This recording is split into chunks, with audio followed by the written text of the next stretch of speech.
Bwana Yesu asifiwe. Haleluya.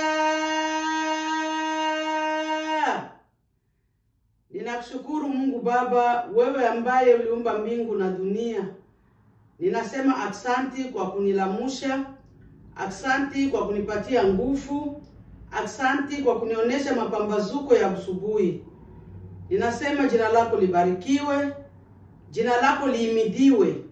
Haingelikuwa wewe kama mimi sikulamuka sikuona mapambazuko ya asubuhi. Kwa majina mimi naitwa Francine Mwenebatu Ana.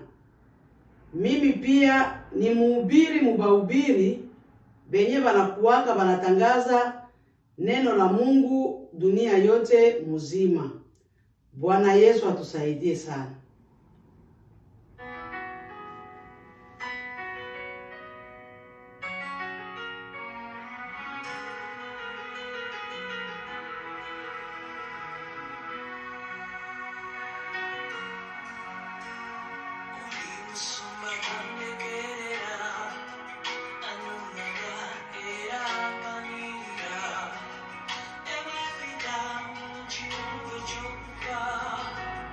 Zilina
Bwana Yesu atusaidie sana.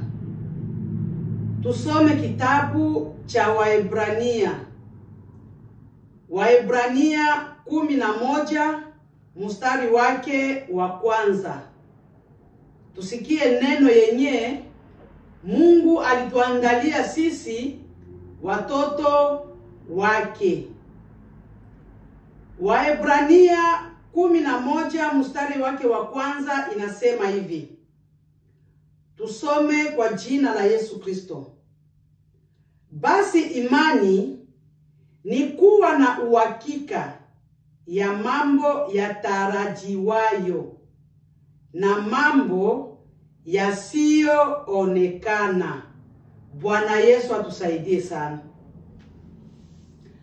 Imani, gisi maandiko inanyambia hapa, imani ni kitu kenye weye hauwazie hata kama hiki kitu kitakuwaka. Njo imani ile. Unatangulia kukijenga. Kusema, mina kuwa na imani ya hiki kitu fulani. Kwa sababu kila mtu anakuwaka na kitu chake kenye yeye anahitaji. Lakini kile kitu kenye anahitaji kile, hayakiona. Anakihitaji tu lakini hakiavala mwili. Kusema aione. Njo imani ile. Unatangulia kujenga imani kabla weye haujaona ile kitu. Njo imani. Unatangulia kujenga imani ya kusema, mie iki kitu hiki mina kipendaka sana, na iki kitu siku moja tu nitakiona na nitakuwa nacho. Ile njo imani. Unatangulia kujenga imani kusema, iki kitu hiki mie siwezi enda mbulongo, siwezi kufa kabla iki kitu mie siyakuwa nayo. Njo imani hiyo. Siye Bakristu sasa, kuzaliwa mara ya pili inakuwaka ni imani. Kwa sababu hawawezi kukuambia tu aseme kuya wende uzaliwe mara ya pili, na kama hauna imani hawezi kubali. Utajiuliza kama vile Nikodemu, jinsi alikuwa anajiuliza, je, hayetu mie na hii buze yangu yote nitakuwa tena nizaliwe tena mara ya pili? Ni kwa sababu yeye Nikodemu hakukuwa na imani ya kusema kama mtu anaweza zaliwa mara ya pili. Bwana Yesu atusaidie sana. Imani ni kitu kizuri sana. Yani wewe ukakuwa na imani, maishani mwako wewe uko na imani, hakuna kitu kenye kitakusumbua. Kwa sababu uko deja na imani. Hakuna kile kitu kenye kitakusumbua. Kwa sababu mwanadamu yeye ako hapa chini ya jua. Mungu anakuwaka anamhesabilia siku zake za kuishi hapa. Sasa wewe ukiwa na imani ya kusema kwamba hii siku yenye Mungu alinitia hapa chini ya jua, yeye ndio anayua siku zangu za mie za kwenda kwa Mungu. Na hii siku hii, kabla mimi siyaenda kwa Mungu, lazima hiki kitu kenye mie mina kuwaka minapenda, nitakitumika, nitakifanya. Ile ndio imani.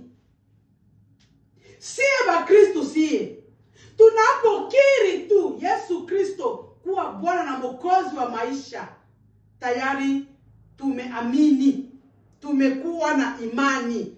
Imani ya kusema, huyu Yesu mwenye mina amini, alikufa msalabani kwa ajili ya makosa yangu, tayari nimemwamini. Byake biote mie nitabiamini. Na ndio kwa maana unakutana mwenye kuwa na imani hakuwake anatikisika na chochote kile. Hakuwake anatikisika nacho. Shetani alete mitego ya huku na hikyo, ya huku na kule, yeye hakuwake hanatikisika. Anasema nina imani tu ya kwamba siku moja hiki kitu, hivi vitu vitaniisha eko. njo imani ile ya siye bakristo. Unapokutana mtu miaka na miaka, yeye ni kilema, yeye ni kipofu, yeye ni mgonjwa, lakini iko na matumaini siku hii moja tu atapona. Ile ndio imani ya Mkristo. Na hiyo imani hiyo inapovala mwili sasa, na unapona. Kwa sababu kwanza weye ulitanguliza imani. Ulitanguliza imani. Unakutana mtu iko kwenye hospitali, hako mautiuti. Batu wanasema huyu mtu huyu akilamuka hapa ni bahati. Lakini kwa sababu huyu mtu huyu mwenye banaambia kusema huyu mtu akilamuka hapa, huyu mtu akitoka hapa ni bahati. Yeye ndani mwake alijengaka imani zamani ya kusema nilipozaliwa mie, Mungu alinitayarishia siku zangu za kuishi hapa chini ya jua. Na hakuna magonjwa yoyote ile, hakuna shida yoyote ile, hakuna kile kenye kitasababisha mie nikufe mbele ya safari, na bado Mungu ayaniita kwa ile siku yenye alinitayarishiaga. Unakutana ule mtu mwenye balikuwa banasema huyu akilamuka hapa ni bahati, analamuka, anafufuka. Huyo mtu ule hange na huyo mtu. Ule mtu ni mwenye alijitayarishia imani, alijiwekea imani. Yani iko na imani ile ya nguvu. Hata dharura ikuye, hata shida ikuye, hata nini imutikise, yeye anakuwaka tu iko na imani ya kusema hapa kwenye mie niko, hata nini ikuwe mimi sitatikisika. Bwana Yesu atusaidie sana. Njo imani ya siye bakristo. Njo imani ya mtu mwenye aliamini Yesu Kristo kuwa Bwana na Mwokozi wa maisha yake. Njo imani ile. Siye ba generation yetu ya leo. Mie huyu mwenye niko nasimama hapa, sikukuwaka wakati Yesu alipigwa, sikukuwaka wakati Yesu alikufa, sikukuwaka wakati Yesu alifanya miujiza, sikukuwaka wakati Yesu alitembea hapa chini ya jua. Mimi sikukuwaka. Lakini mina amini vyote vyenye Yesu Kristo alifanya hapa chini ya jua, mi kwangu ni vya ukweli. Na vyenye vyote vyenye viko mu maandiko humu ya Bible, mi kwangu na viamini. Ndio maana mimi naambiaka batu, tusihangaike na chochote kile, uamini kwanza. Unapoamini, hiki kitu kenye mimi nataka kufanya hapa, ilifo kwanza nikiamini kama Yesu Kristo, Mungu mzima, ana nguvu, ana uwezo, ana mamlaka, ana utukufu wa hivi vitu. Utapona.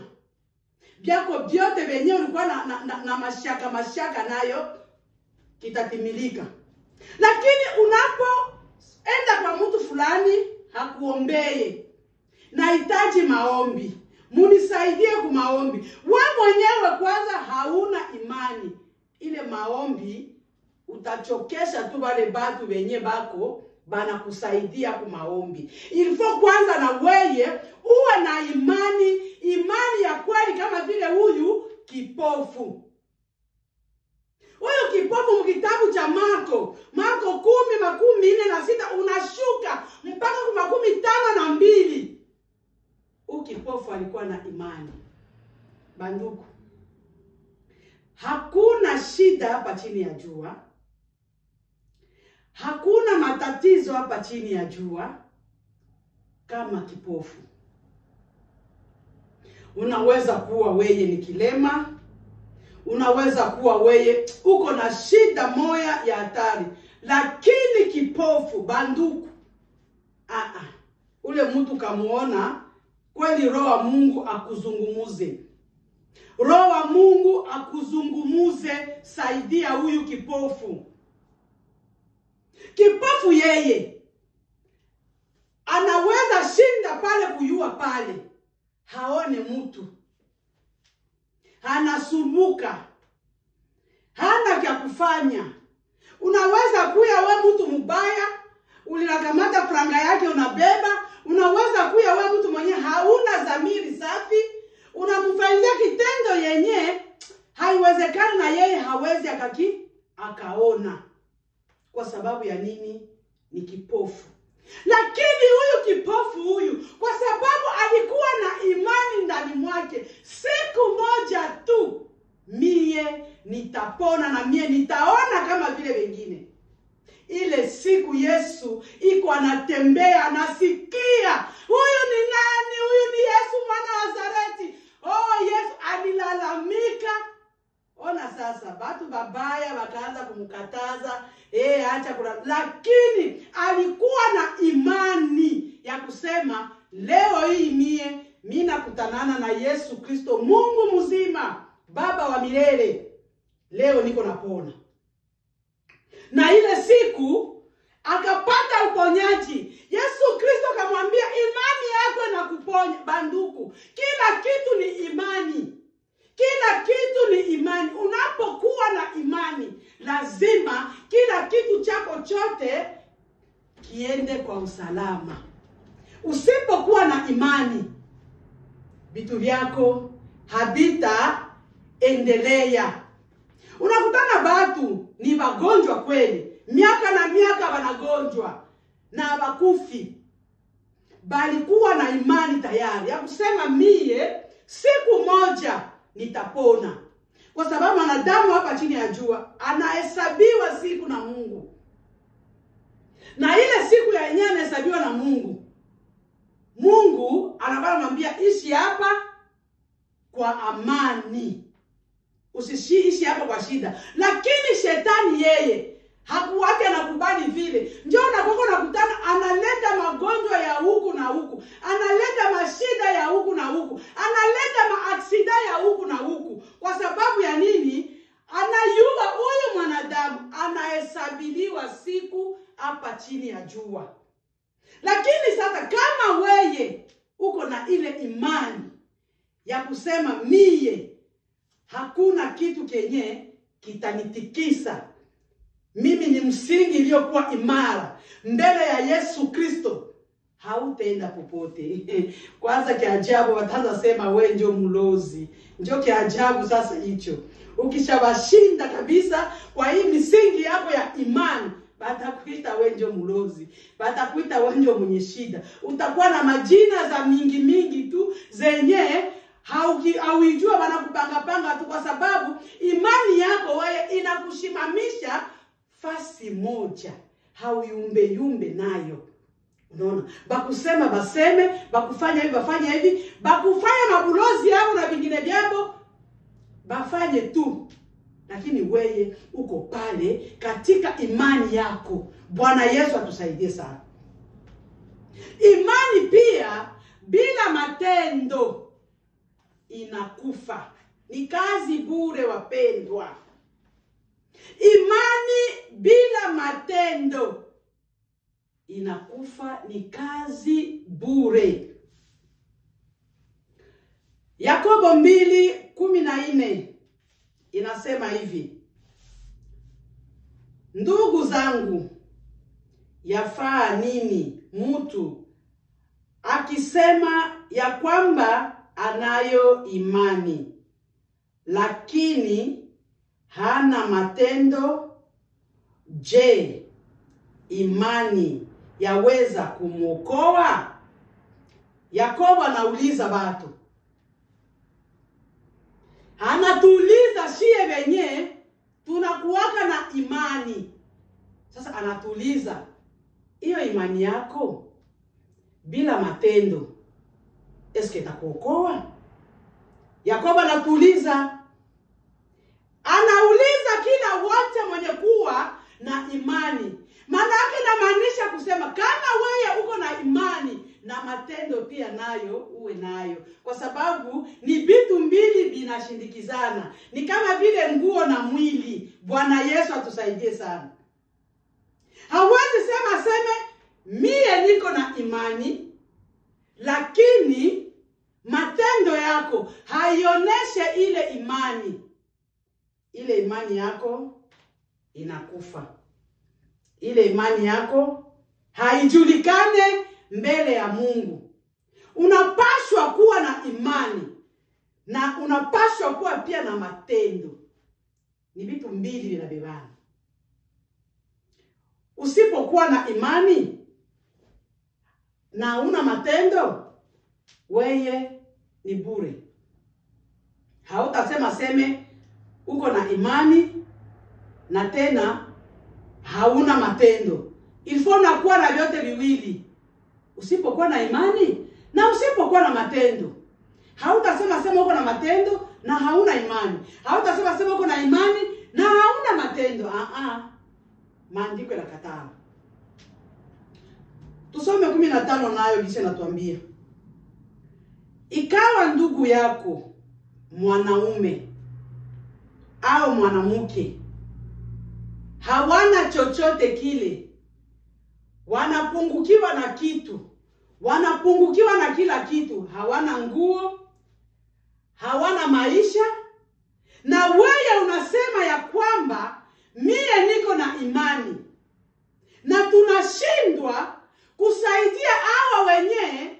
Yakobo anatuambia hapa, ndugu. Na huyu ndugu huyu haiko tule ndugu mwenye wewe unazaliwa naye tumbu moya. Hapo ndio kwenye watu wanakuwaka banachanganyikiwa pale, banadanganyikiwa. Ndugu yeyote ule, yani mwanadamu yeyote ule mwenye yeye unaona hana chochote, hana cha kufanya, maisha yake ndio hayo tena tunaijua, na chumvi kama yalomba kwa jirani hayakula. Sasa weye uko na ile chumvi na unaona maisha ya jirani yako pale jinsi anavyoteseka, unajikunja tu kwa hayo we mwenye nayo, na unasema aseme uko na imani. Ndio maana Yakobo anatuambia imani pasipo matendo ni bure, inakufa. Bwana Yesu atusaidie sana. Yakobo 2:26 inasema hivi: maana kama vile mwili pasipo roho imekufa, na njo vile vile imani pasipo matendo imekufa. Tusijidanganye. Aseme mie niko na imani na sina matendo, minaweza mbele ya Mungu. Hapana. Nisiseme mie niko na matendo na sina imani, aseme minaweza mbele ya Mungu. Hapana, mina jidanganya. Ni kama vile pia jinsi maandiko nasema hapa, roho haiwezi kuwa bila mwili na ifanye kazi, na mwili nayo haiwezi kuwa bila roho na ifanye kazi. Haiwezekane. Hapa sasa huyu njoo anamaliza. Hii mstari ya 26 njoo inamaliza, inakata kese mzuri. Sunaona hii mwili hii kama inashimama hapa, iko inasema, inatembea, inafanya kila kitu, ni kwa sababu ya hii roho. Hii roho ikatoka, inafunga kila kitu chote cha ndani ya mwili. Hakutakuwa damu, hakutakuwa maji, na hakutakuwa roho. Vyote binafanya nini? Binatoka. Na bikisha toka sasa, we pale unanyoroka, unakufa. Njo imani na matendo pia nayo iko vile. Hautaniambia kusema mie niko na imani na sina matendo, ni kazi bure yenye unafanya. Hautaniambia kusema mie niko na matendo lakini sina imani, ni kazi bure yenye tuko tunafanya. Ilifo vyote viwili viambatane, vyote viwili viende pamoja, vinaenda vinakamatana. Kama vile pia mwili na hii nguo, mwili na nguo haviachanaki. Hata kukue nini, mwili na nguo haviachanake. Na njoo kisi pia nayo matendo yetu na imani yetu bisiachane, biambatane tu sawa sawa. Biambatane. Bwana Yesu atusaidie sana. Si hapa unakutana tunafanya matendo me hatuna imani. Unakia kujikuta tuko mubale watu wenye tunajiuliza leo, ni kweli kabisa dunia itaharibika? Tunasema hapana. Kesho tunaamuka, hapana, kweli dunia itaharibika, Mungu atakia kuiharibisha. Kesho yake tena unashanje imani. Leo uko hivi, kesho uko hivi. Hauna imani yenye iko fix. Hauamini kama Yesu Kristo atakuja kukomboa waliokuwa wake. Hauamini hiyo. Na usipoamini hiyo, unasema wewe uko na matendo mema. Wewe uko na imani ya nguvu. Na wewe hauamini kitu chochote kile cha kuhusu Yesu Kristo. Bwana Yesu atusaidie sana. Tusiwe bakameleo. Leo tunasema Mungu iko na atakuya hukumu hii dunia. Kesho tena tunasema hapana. Mie naona hata Mungu hata kiaka tena kunani. Pale tayari imani yako imeyumba. Imani yako imecheza. Na kama imani yako inacheza, na matendo yako pia nayo itacheza. Matendo yako pia nayo itayumba. Kwa sababu ni vitu mbili vinaendana pamoja. Na vinapoenda pamoja, hapo sasa wewe ndio unakuwa na nguvu ya kukuwa na imani. Ndio unakuwa na nguvu ya kufanyia watu matendo mema. Lakini kama wewe imani yako na yumba, hautakuwa na nguvu ya kufanya matendo mema. Hautakuwa na nguvu ya kusimamisha imani yako sawa sawa. Bwana Yesu atusaidie sana. Tunafika muda mzuri wa kuambia Mungu, eske mie Mungu kweli kabisa niko na imani ya kuyumba wala sina imani ya kuyumba? Eske mie nitakuwa kama vile Toma? Toma yeye Mungu aliacha anamwambia Yesu Kristo, acha anamwambia kusema nitakufa kisha siku 3 nitafufuka, nitapanda mbinguni. Kwa sababu Toma alikuwa na imani ya haba. Alikuwa imani yake ilikuwa na yumba. Banamuke wanaenda kukaburi ya Yesu, wanakutana Yesu mwili yake tena haiko. Wanakuja kupasha habari kusema ya kwamba mwili wetu wa Bwana wetu Yesu Kristo hauko tena. Toma hakukubali. Akasema hapana, mimi nitaenda kutizama. Ni sadiki kwa Toma. Toma naenda kwenye makaburi pale kwenye walimtia mwili wa Yesu Kristo.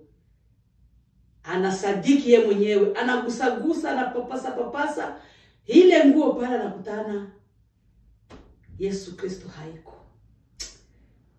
Kristo wa huruma, ni muda wako mzuri sasa wa kujiuliza, eske mie niko kama vile Toma? Niko kama vile Tomasi?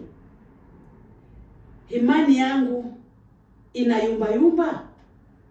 Sisadiki ya kwamba Yesu Kristo alikufa na akafufuka, na siku 3 atafufuka kumkono wa kuume wa Mungu Baba Mwenyezi? Ni wewe sasa wa kujiuliza. Haleluya. Bwana wa majeshi, mbingu na nchi ni kazi ya mikono yako Baba. Ingia ndani ya roho ya watoto wako, kuwaonyesha kila mtu wapi amesimamia. Asante Mungu. kwa maana wewe ndio uko na solution ya mwisho ya kuzungumuza ndani ya moyo ya mwanadamu. Baba, mimi ni kuhubiri tu, ni kuambia tu, ni kuwatangazia, lakini wewe ndio utaingia ndani mwao.